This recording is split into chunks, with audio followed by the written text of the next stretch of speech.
প্রস্তাবিত বাজেটে কর্মসংস্থান বৃদ্ধি কিংবা ছোট ব্যবসা প্রসারের সুনির্দিষ্ট কোনো রূপরেখা নেই, এমন কথা জানিয়ে বাজেট থেকে বিনিয়োগ ও ব্যবসার বিকাশের পরিপন্থী প্রস্তাবগুলো প্রত্যাহারের দাবি জানিয়েছেন গার্মেন্টস, অ্যাক্সেসরিজ ও প্যাকেজিং পণ্য প্রস্তুতকারকরা।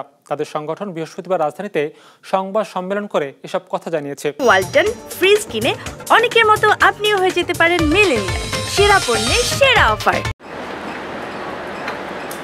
তৈরি পোশাক, ঔষধ, প্রক্রিয়াজাত খাদ্যসহ সব রপ্তানিমুখী পণ্য পাঠাতেই মোরগ জাতের দরকার পড়ে। এজন্য দেশে প্যাকেজিং ও অ্যাক্সেসরিজের 200-এরও বেশি কারখানা গড়ে উঠেছে, যেখান থেকে বছরে গড়ে $800 কোটি পণ্য রপ্তানি হচ্ছে।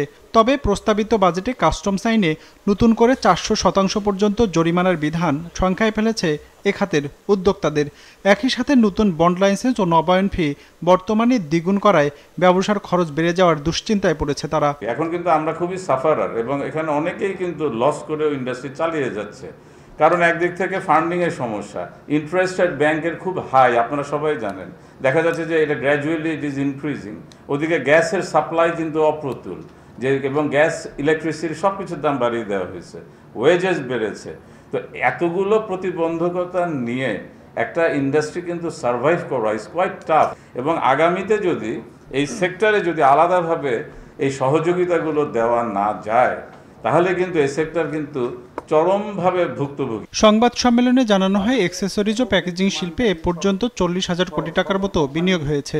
তবে উদ্যোক্তাদের সংখ্যা বিনিয়োগে ভাটা নামতে পারে নতুন অর্থ বছরে, কেননা প্রস্তাবিত বাজেটে প্রিফেব্রিকেটেড ভবন নির্মাণে আমদানি উপকরণের শুল্ক 5% থেকে বাড়িয়ে 10% করা হয়েছে, যা প্রত্যাহারের প্রস্তাব দেওয়া হয় সংবাদ সম্মেলনে। প্রিফেব্রিকেটেড ভবন নির্মাণে আমদানিকৃত উপকরণের 5% শুল্ক হতে 10% করার প্রস্তাব এর আমরা বিরোধিতা করছি এবং এটা প্রত্যাহার করার অনুরোধ করছি।